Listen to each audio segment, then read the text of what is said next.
Holding. All right, there we go.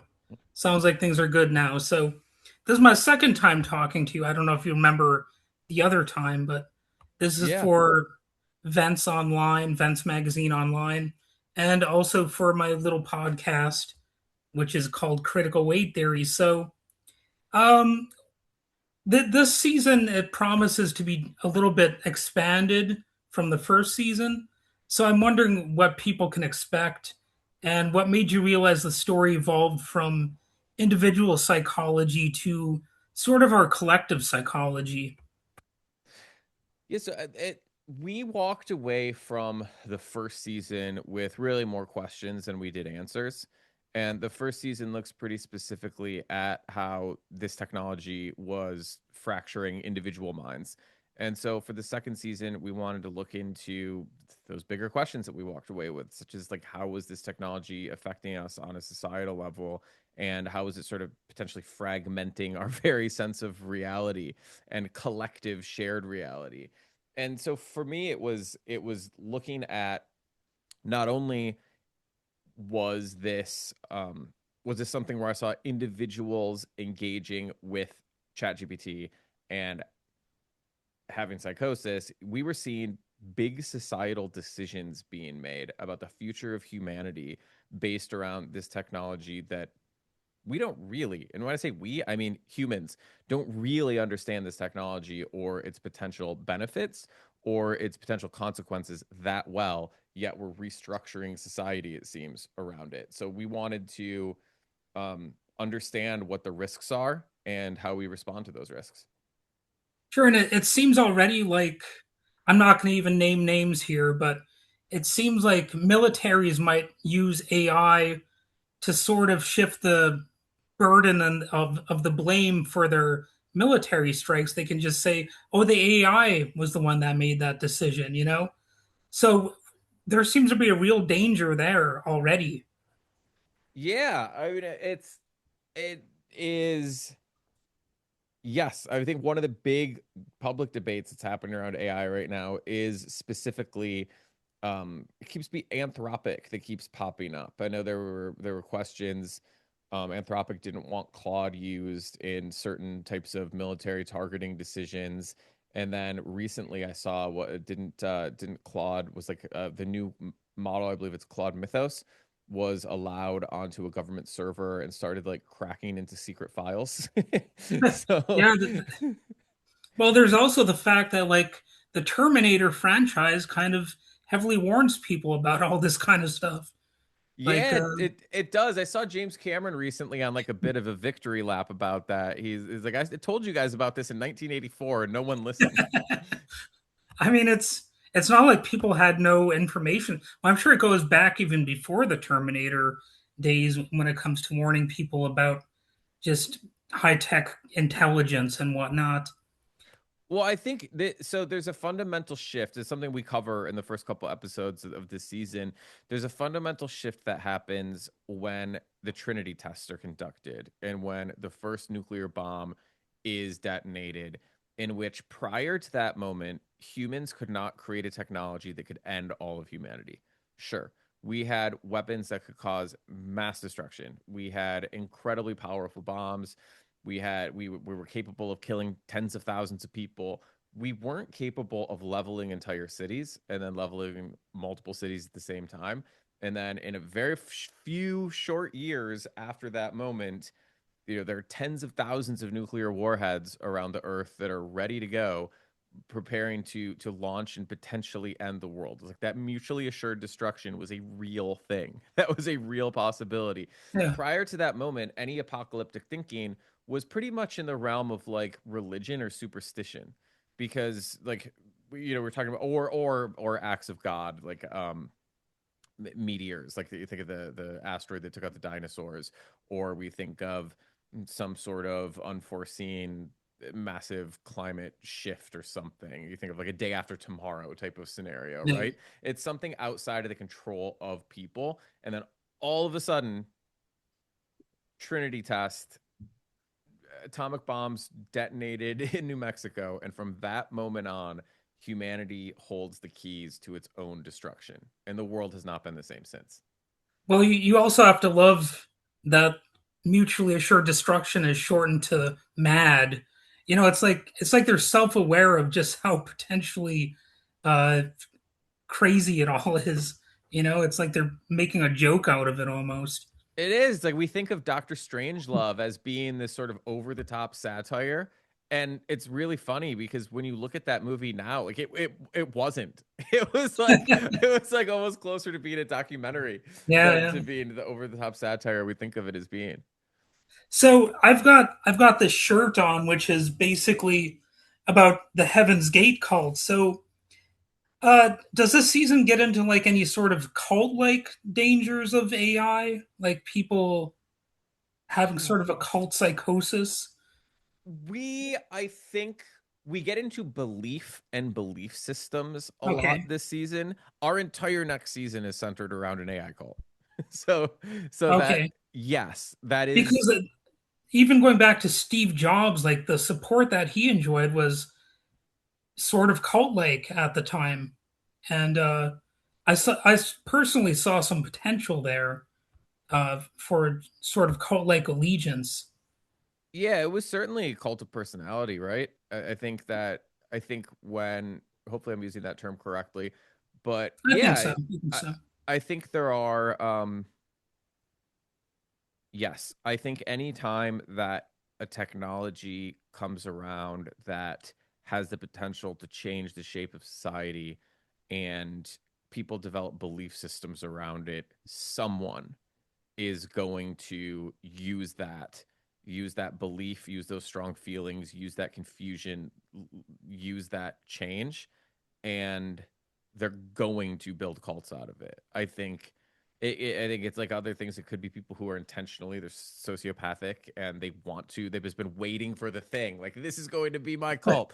And then I think there are people who are well-meaning who get pulled into something and it shifts because it's confusing to be a human and we don't all have answers, but we're all looking for them.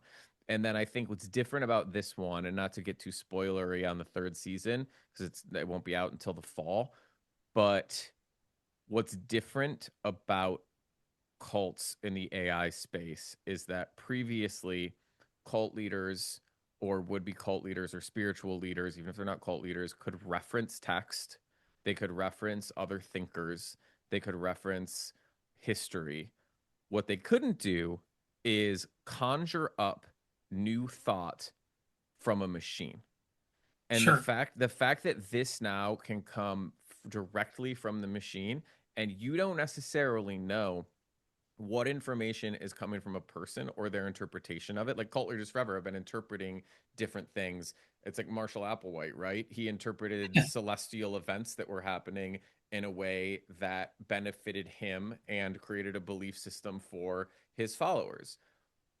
Well, there's no interpretation that needs to be done here. The chatbot can tell us things and Yeah. we can then pull meaning from it. So it's a totally different like the I guess the rules of the game for belief and for cult like belief and for engagement with these thoughts are completely different than they were before AI. Completely different.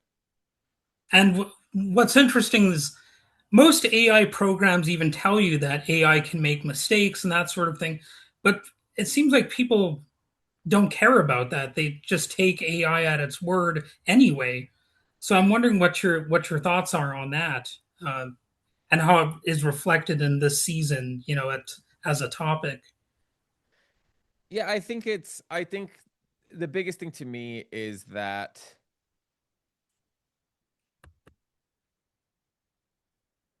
is to me the little warning that's at the bottom that says AI can make mistakes is indicative of how early this technology still is and how we're taking like some of these $1 trillion IPOs that are happening right now. $1 trillion IPOs around AI companies that are essentially beta testing their product on society at once. Like this is new. the speed at which the technology is developing, the speed at which it's being adopted into society, the speed and scale at which it's being invested in, and how it is changing the economic and social landscapes is unprecedented. And that to me is the biggest concern about about that little Sure. disclaimer at the bottom, is that it's an overt recognition of how early and misunderstood this technology still is. And from what I understand, this season deals with topics like antinatalism, pro-extinctionism, and terror management theory. So, what are those about? I know we have limited time, but Yeah, I mean, the reason we started looking into antinatalism is because if we're looking into the potential that the world could end, that makes me question, is it responsible to bring new life into the world, to have kids in a world where we're concerned that the world might end imminently or the world might change and be uninhabitable, at least happily, by humans? And it also gets into the nature of consciousness and whether it's, look, if AI is potentially going to become conscious or is conscious, there's an incredible moral responsibility that comes with that. And so David Benatar, who's a very famous philosopher who often gets thought of for his anti-natalist work, is of the belief that it's immoral to bring any new consciousness into the world, whether that's animals for farming, whether that's people for living and building societies, or whether that's AI that could potentially be conscious. And so we really wanted to do a deep examination of these topics and kind of leave no rock unturned. So I think it goes to a lot of places that I think are hopefully intellectually challenging for people, and connect some dots that maybe people aren't connecting, simply because I think that the transformation we're going through as a society right now is that big, and we can't possibly make the right decisions for the future of this human experiment if we don't examine these things deeply.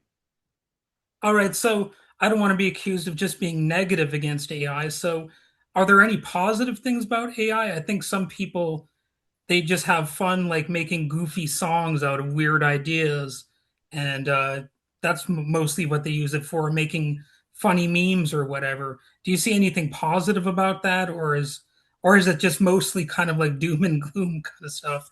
No, I'm glad you brought that up, because it's actually, while the doom and gloom, look, I think the doom and gloom is necessary to talk about, because I think we need to examine the potential negative consequences of our actions, because the good consequences will kind of take care of themselves, right?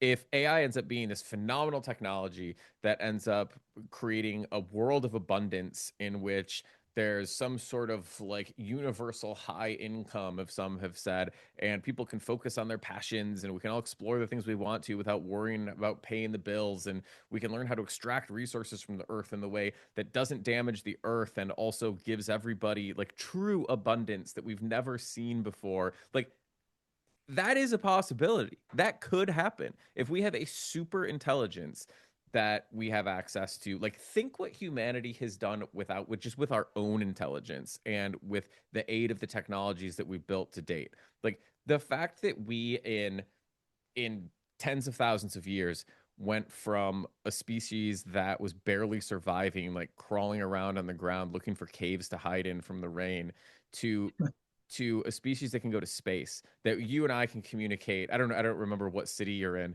but we're communicating. Oh, I'm in the Upper Peninsula of Michigan, so not really in that much of a city area. I'm in the lower peninsula of Michigan, so we're not that Okay. far from one another. Oh, But the fact that we can communicate between those two peninsulas, even, over the course of hundreds or like 1,000 miles at the most, let's say, this is miraculous. This oh is yeah, that yeah. we can do this, and that we've done it in a relatively short period of time on a cosmic scale.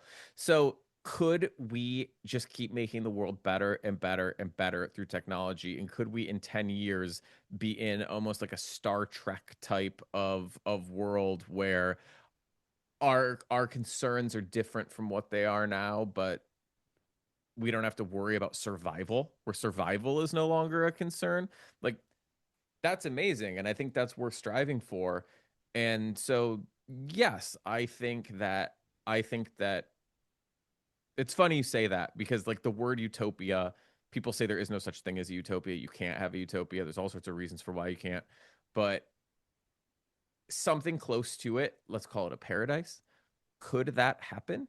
Sure. Yeah, it could happen. And I've actually thought about um doing another season where I only look into the potential upsides of AI because I've Oh, spent that'd so be much interesting. time. Yeah, I've spent so much time looking into the negatives, and to me, that's just because, like, I don't know, a mentor of mine one time told me something that I wrote on my wall actually at the time, which was good news always takes care of itself. Okay. And that to me is the reason why I'm looking into the negatives is because if abundance is coming, we'll have the abundance. I don't need to talk about it. Yeah, but yeah. but if there's something that's potentially disastrous happening, we need to learn how to avoid that. And I just think whether it's great or terrible, we need to understand how we as people, as a society, as thinking creatures are going to respond to that and adapt our thought processes and our way of life to it. All right. Well, thanks for your time. This was a very informative and in some ways entertaining interview. So maybe I'll talk to you next season then as well. Yeah, I'd love to. Thanks, Wade. I Yeah. appreciate it. Thanks for wanting to talk again. And All right. I love that Heaven's Gate shirt, by the way. That's Oh really yeah. Yeah. cool. Yep. It's a good one. Very up my alley. All right.